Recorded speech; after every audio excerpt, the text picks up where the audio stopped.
Hi everybody, Matt Lawton here. This is the Astrological Winds channel. Going to take a look at the astrological weather report for the week of February 16th through 22nd. Got three really big events this week. The first of which I talked about in the annual blog, and that's the final conjunction of Neptune and Saturn at 1 degree of Aries.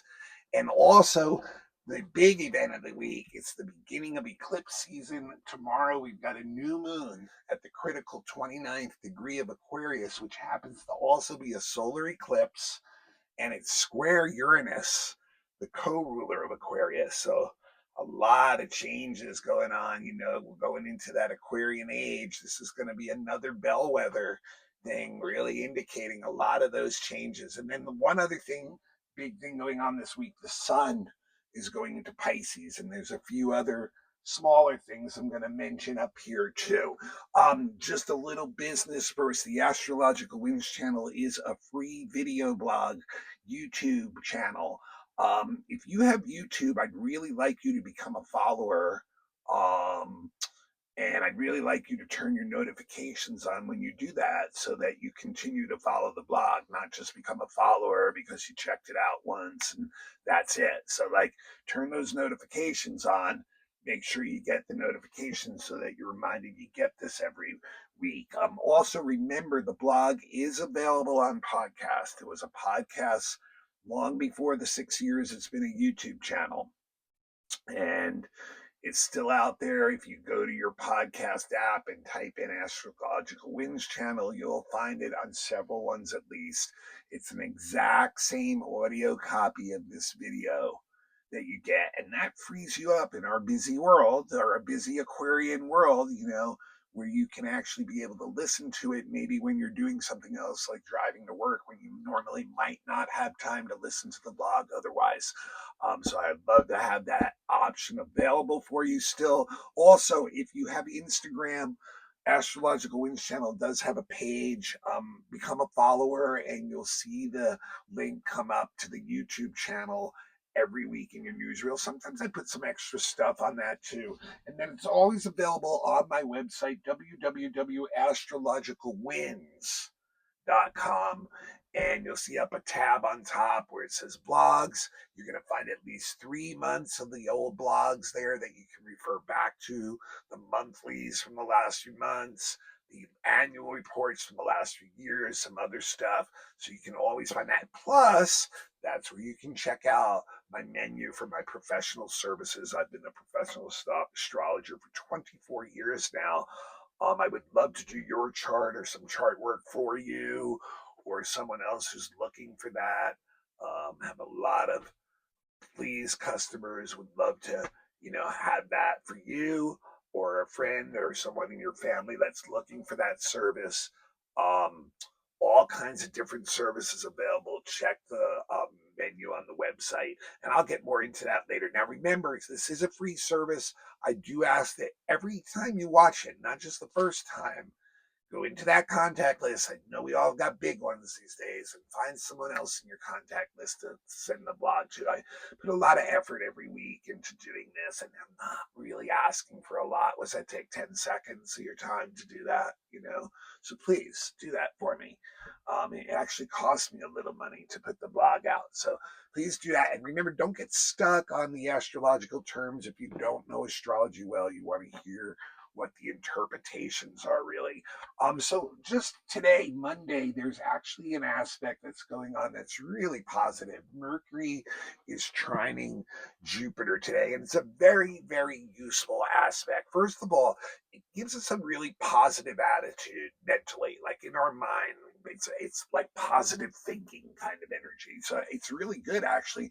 That's one of the good uses for it, actually, is like doing positive thinking type of, thought things where, affirmations, things like that can really be a good use of this energy. But it's really one of those, a day when we want to take in more. We're very much interested in adding to our knowledge base through any kind of form of information or experience. With the mind, a lot of times it's information, right? And so we're very tolerant, very open to where that can come in from. Maybe, other people, other cultures, different sources that we might normally use. So, and the other thing about this one is it gives the mind a really good broad view. It's a big picture view, so it's really good for planning for the future. And it just like it's really good.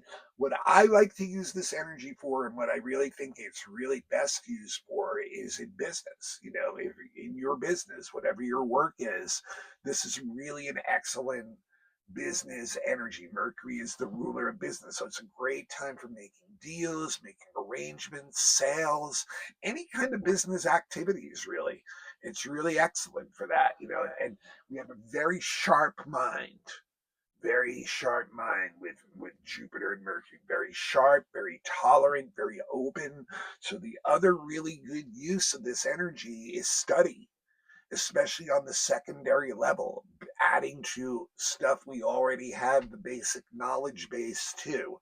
So, and in particular with Jupiter, anything to do with law, legal stuff, anything to do with like medicine, the medical industry, anything to do with philosophy, religion, values, anything to do with like publishing and writing. Those are all areas in particular where Mercury will work really well, either in the information, education, or business part of itself.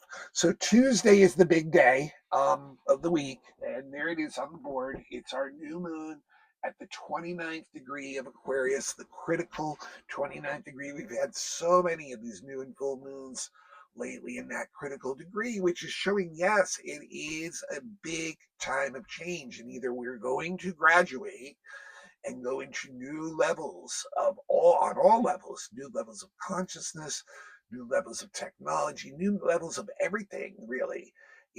Or we're going to get left behind, and we're going to be one of the people who's stuck still in thinking that the world can operate in a way that is no longer valid, and kind of like kind of becoming almost like a dinosaur, really.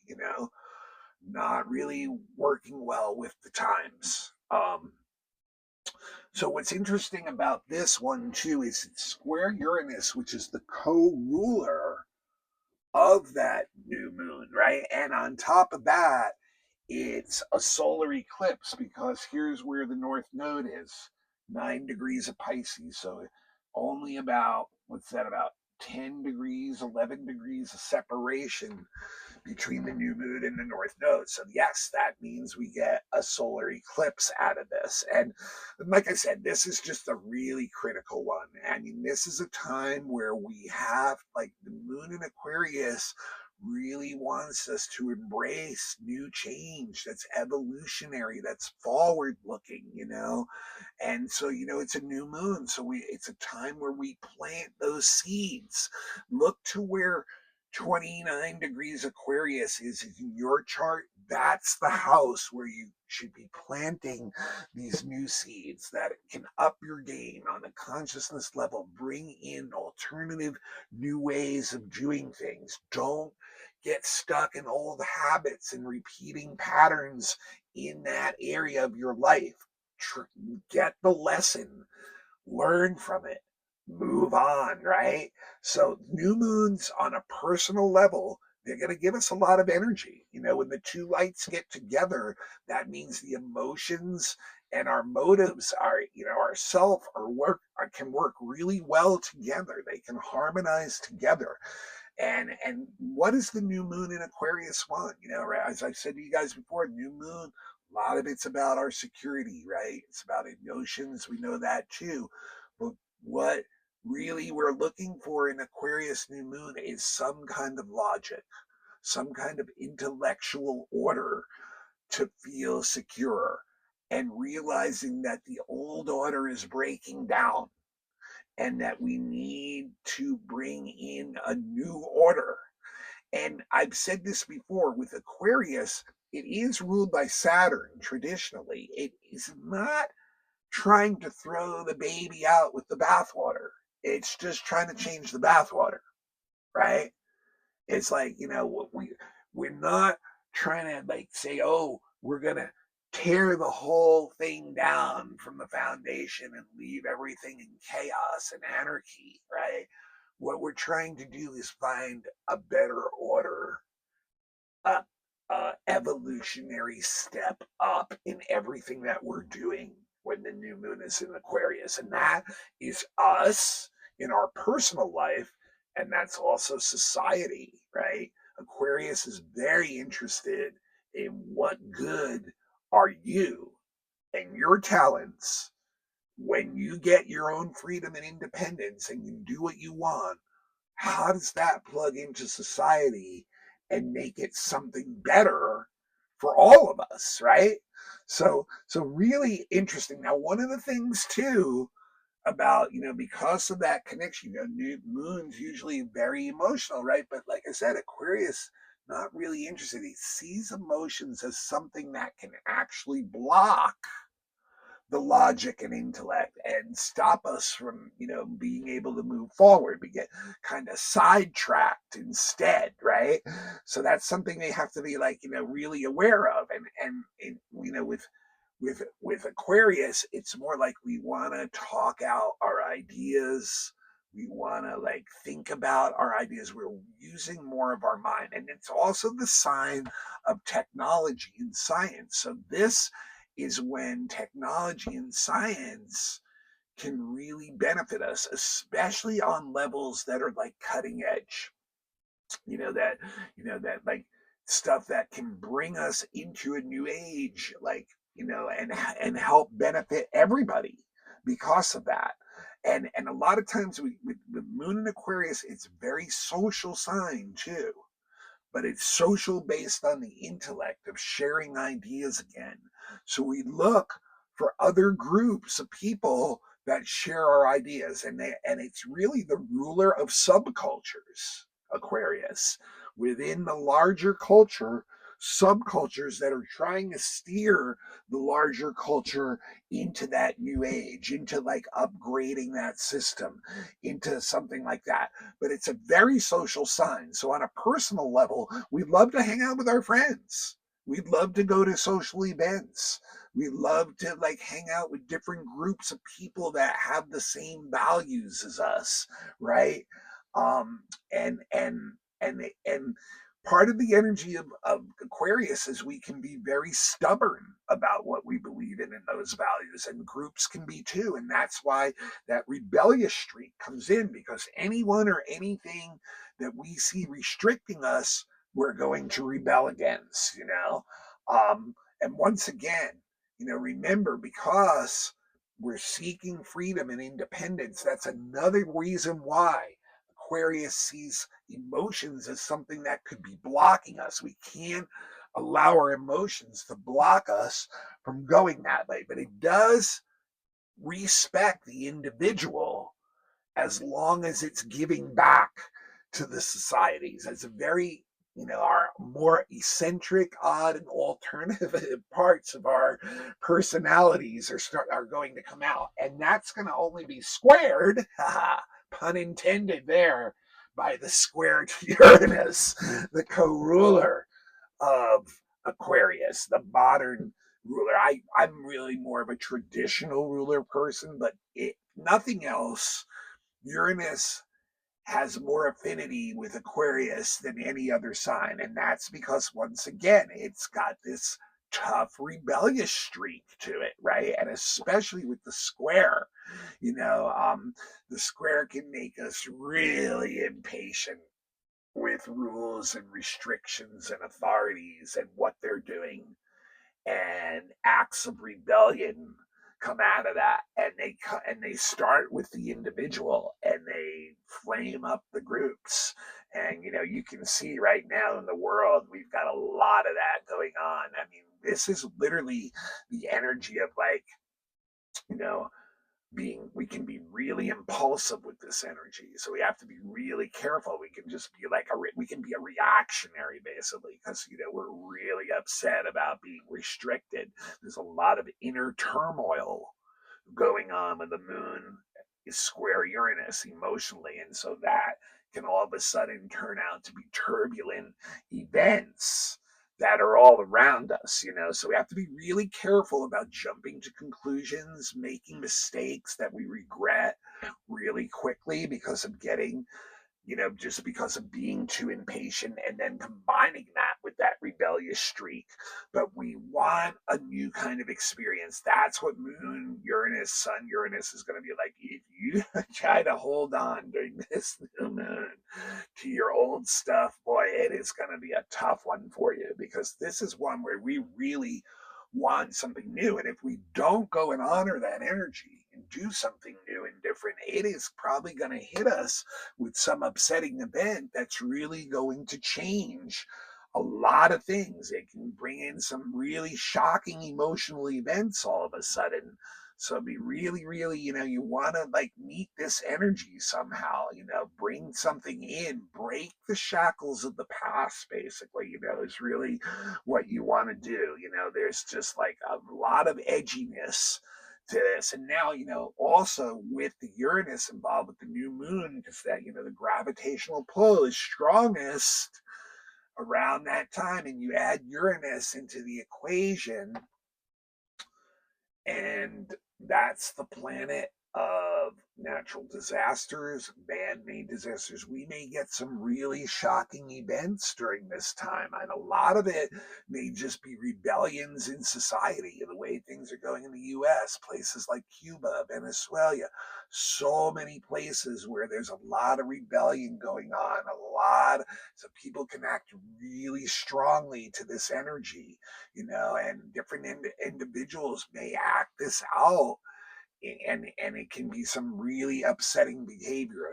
And if nothing else, this energy will probably disrupt some of your normal routines in your own life. Certain relationships may become very difficult to deal with, especially with anyone who's trying to restrict you in any way. We can really revolt against old energy. The best way to use this new moon is to do something new on purpose. Go out there and seek some new experience. Maybe, be who you are, express yourself, that old song, do it. Go out there and do what you do good, and then seeking out other people that are similar to you, and just give you the chance to be who you really are. But if you overreact to this energy, like I said, you can really end up getting yourself into like some messes, some upsetting things. um like I said too, what I believe is that the true ruler of Aquarius is the traditional one, Saturn. So Saturn to me is the ruler of this new moon. And when we remember what Saturn's up to right now, it just went back into Aries last week, right? For the next 2 years. And now it's going to be conjunct Neptune for the third and final time at the first degree of Aries. So once again, it's a critical degree. There's some new things going on here.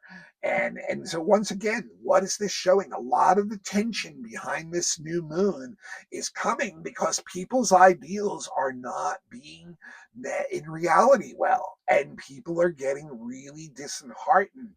They're really acting out in abnormal ways. They're, feeling like, their confidence in what's going on and the structures of things is falling apart, and they're feeling like their sense of well-being is really like, questionable at best. It's a very confusing time, but it also shows, right, that people are willing to make extraordinary self-sacrifices now.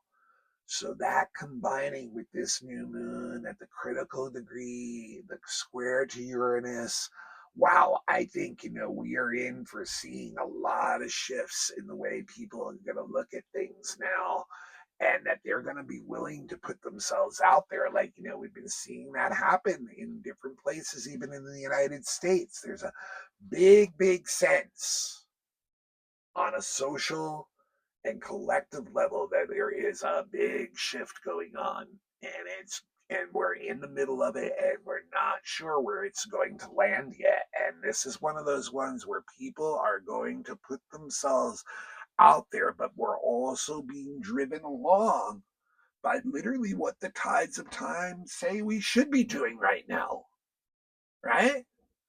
So now, to top all that off, it's an eclipse too.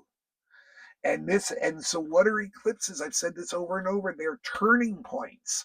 I think they affect at least 25% of the people in the world. And some of us don't get affected by them at all, but for a lot of us, there is a change that happens in our personal life or in the society that we're in or the country we're in, where it literally takes us down a new road, a new path that we haven't been to before, and we can't go back to the way it was anymore. It is like, a permanent change.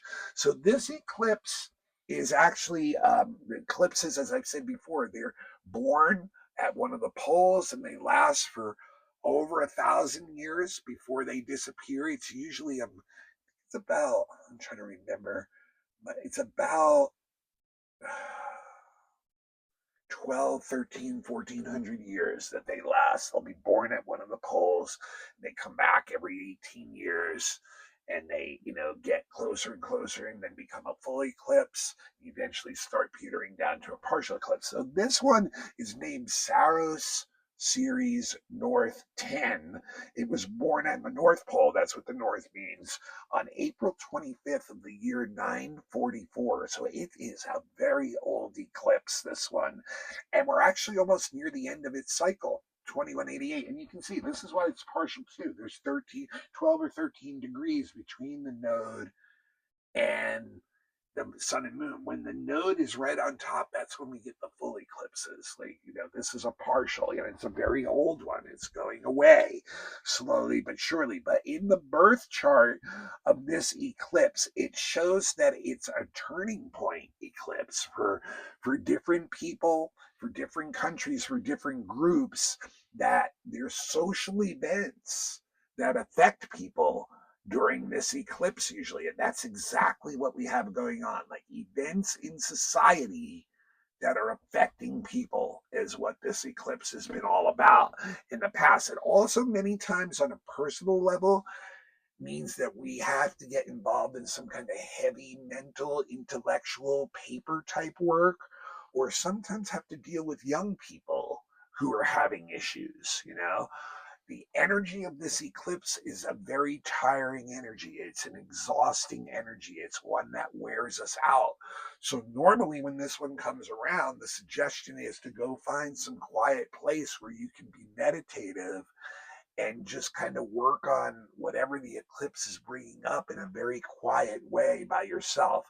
But I think with all the outer events going on with this new moon and the Uranus energy and the critical 29th degree, that might actually be impossible for most of us, finding that quiet space, that there's just going to be so many these events coming through society that we're seeing on a daily basis that, we're not going to be able to do that. But what I do think it's going to do is it's going to be a big turning point for the way that many people see the way the structure of society is, and how it's failing us, and that we do need to move on, and that maybe some of the people who have been behind this and the way the world's been built over the last age, which has been 2,000 years, have not really been on the up and up with us. I mean, we know in the United States, it's going around the world right now, the whole thing with what has been going on for now 30 years, these Epstein files, right? And how, like, a lot of people that are very powerful are being protected, and there still are. But, like, this eclipse could have a lot to do with that, where people all of a sudden are seeing, now I see the way it really is. And that could change. That could bring a lot of changes in. So, all right, that's the big event. I'd rather get on to other stuff, or I'm going to run out of time, or we're going to be talking for an hour. Okay, so Wednesday is the day the sun goes into Pisces, okay? Oh, that was the one other thing before I do that. I'm sorry. We will go back to the eclipse one last time. Here's that US chart again. I just want you guys to notice exactly, remember, where's the eclipse? 28, 29 degrees new moons. Where is the US's moon in this chart? 28 degrees of Aquarius. I love the Sibley chart. And if you're another astrologer, you may argue with me, but here we go again. Here's another great timing event: the new moon eclipse right on the US's moon, right? Some big shifts are going on in the US, and this eclipse is really going to affect the people, the moon, and the security of the nation, the moon, right? So strap in. We're going to see some really big effects in the United States from this one, for sure. All right, Sun in Pisces on Wednesday for the next month. What does that mean? The last third of winter. Because remember, the zodiac is really a calendar more than anything else. Last third of winter in the northern hemisphere, last third of summer in the southern hemisphere. And it's a time of the year, it's the most collective sign. It's the 12th sign of the zodiac. It's the most, and a lot of the subconscious of the collective exists within Pisces too. So it gets us very sensitive, a lot of us, a lot of more in touch with our emotions, a lot more apt to feel our emotions, and that one of the values of that is our emotional intuition really picks up. So we can pick up on the emotions of others much more easily, right? And that means that a lot of times for many of us, we can tap into more empathy, more sympathy, more compassion for others. But we have to be really careful too, because how we feel may be being dictated by how others are feeling around us. That's how sensitive we can be emotionally, and then we can easily get hurt through that, or we can just be so sensitive ourselves that even other people, what they're saying to us, reactions to us, can hurt us too. But like I said, we have a lot of empathy, a lot of understanding of what other people need, and we can react in a very, what is like, unconditional, loving way to that, compassionate way, Buddha heart way, charitable way. It is a time of the year too when we spend a lot of time inside our own mind, living in our own fantasies world that only makes sense to us. So that does quiet us down, most of us. It's a more quieter energy. We kind of get the feeling that most people would never really be able to understand us anyway, which is actually true, until we develop telepathy anyway. I mean, like, that's really true. It kind of can make us feel like, no one's ever going to be able to truly understand me. And that's why a lot of people seek a break from the outside world during Pisces, or they indulge in their favorite forms of escapism more than normal, so watch those inebriating substances, things like that, or whatever little other ticks or things that you go to for comfort during those times. Don't take it too far. But yeah, Pisces will, it's an introverted sign. It's a yin sign, and it's a water sign, and it puts us a little bit more on the shy side, and we're not going to be willing to open up as much because we're feeling so sensitive. But it does give us the ability to tap into the psychic, subtle worlds a lot more easily, into the spiritual world easily, down into the underworld, shamanic kind of energy. A lot of people get into spiritual journeys. It's a great time to do, some kind of retreat, maybe long meditation, whatever. And it can also be very inspiring to our imagination. It's a very creative sign on that abstract level. So a lot of people can get very creative with this energy, very artistic energy, but a, there's not a lot of like physical energy with this one. It actually brings energy down. And there can definitely be a lot of that tied to just the confusion that we have about the real world. And once again, what's our role? How does our ideals fit into this hard reality? Just like the new moon asks. It's an interesting question. And on the negative side of this too, with Pisces, people can be deceivers. They can become the great deceiver. They can get really involved in like fraudulent secretive, deceptive behaviors. So, be discerning with others is one of the lessons of this too. And then Friday, like I said, is the final hit of Saturn conjunct Neptune at 1 degrees of Aries. I'm not going to go through it again. If you missed the annual blog, please, when you have time, go back to that annual blog and listen. Really, like I said before, if there's one blog you're going to listen to all year, that's the one it should be, because that's the broad things that are going on. But I talk at length about that in the annual blog. And then Sunday, we have a beautiful, beautiful weekend set up centered around Sunday's really sweet Venus trine Jupiter and Mars sextile Chiron. Now, Venus trine Jupiter is actually, by tradition, the single most beneficial aspect there is. It's the two beneficial planets joined in a harmonious aspect together. And so that's great. It's just so harmonious, especially for relationships. It's really, really good for them. We get a lot of benefit out of relationships. We have on all kinds of levels, and this one makes us feel really at ease socially, really can get a break from the reality of life through our relationships, and can bring a lot of contentment, a lot of happiness, a lot of joy. And then we like to spread that energy around. So it's excellent for any kind of socializing, any kind of entertainment, any kind of events. Also, can really fire up substantial romantic interest. You can finally maybe find that person that you're really in harmony with, right? That, seems to fit, the energies flow really well with, and it doesn't seem to be like, oh, I'm trying to like do this and this and this to try to, appease someone. Also can bring financial breaks. You may get some good financial news with this one. A lot of interest in the entertainment and arts and R&R for sure. Nature, a great weekend to take a trip, take a vacation, go somewhere and have some fun.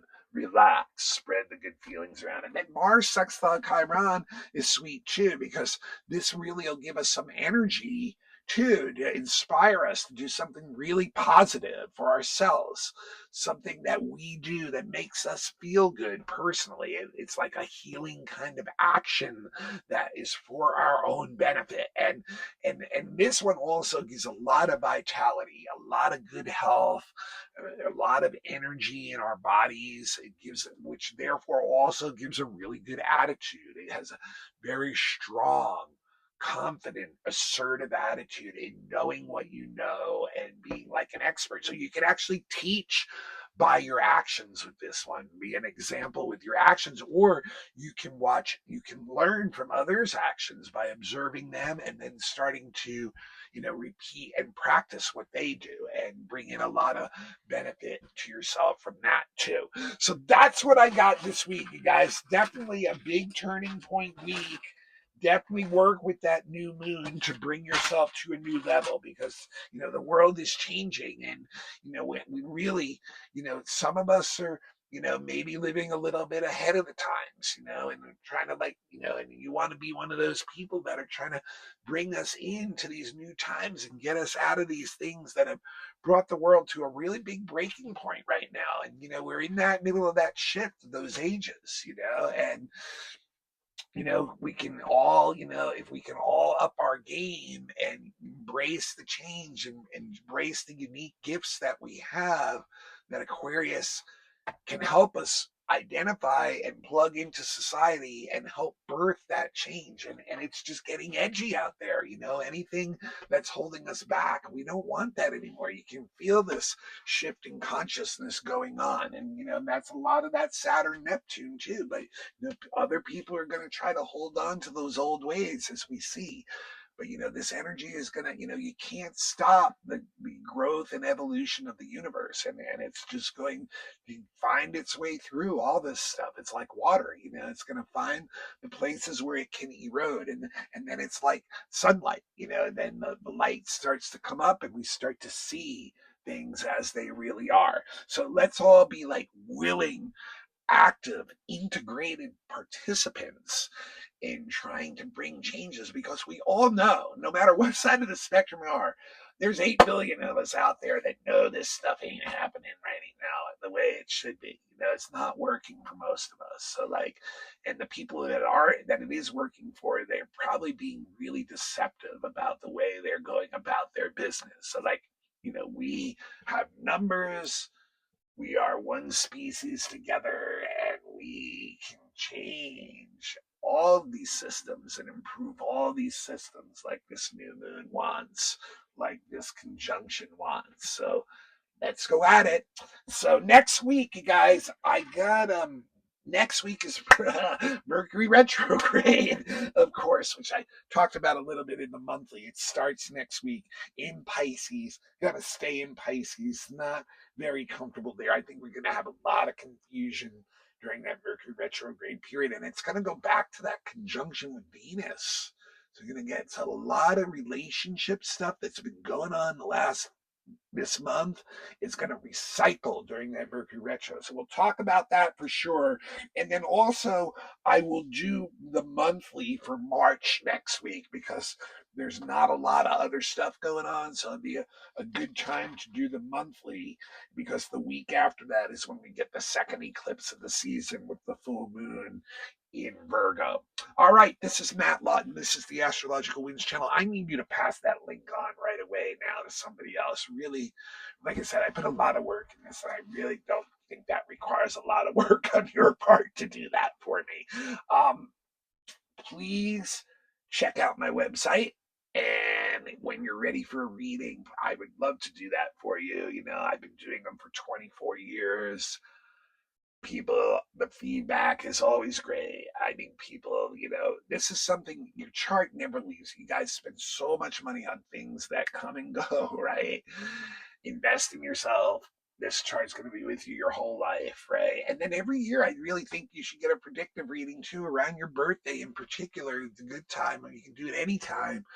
It's just me giving this weekly reading to you personally, but for a full year so that you know the energies you're working with all year. I do children's charts too. If you're a parent trying to figure out how to deal with your kid better, relationship charts, if you're in a new relationship or if there's a long developed one that's, reaching some points, specific questions, right? Elections for the best timing of things. Fixed star readings if you're looking for a deeper soul purpose and you've worked through a lot of the rest of your astrology, and you're ready to go on to even a deeper level. And then if you're a group, I can do lectures, classes, workshops, can even do them electronically online, right? And mini readings, things like that. Check out the website for all that. If you're a student, if you're a beginner student, I've got a couple things on podcast available. I'm looking for 4 beginners and 4 intermediate students, and I can do live classes several times a month with them. If anyone's ever interested in that, that could be formed too. And if you're someone who's going through a rough patch of your life, or you're someone, that, is a very busy person, business person, your life's got a lot going on, and you want either daily or weekly or monthly help and forecasts, I do that for people too. I work with professional people every week, and helping them with their weekly and monthly stuff. So if that's something you can afford and you want to do, get in touch with me. Check the website out, or you can email me directly, matthure823 at gmail.com. And if you'd like to donate any kind of funding, currency for the blog, no amount is too small, $5. My Venmo at Matthew, the at sign, 2 T's, hyphen in the middle, Lawton, Lauten, or Cash App is $ Matthew Lawton, all one word. All right, you guys, that's what I got for this week. I'll see y'all next week, and we'll look at that monthly one too and the Mercury retrograde cycle.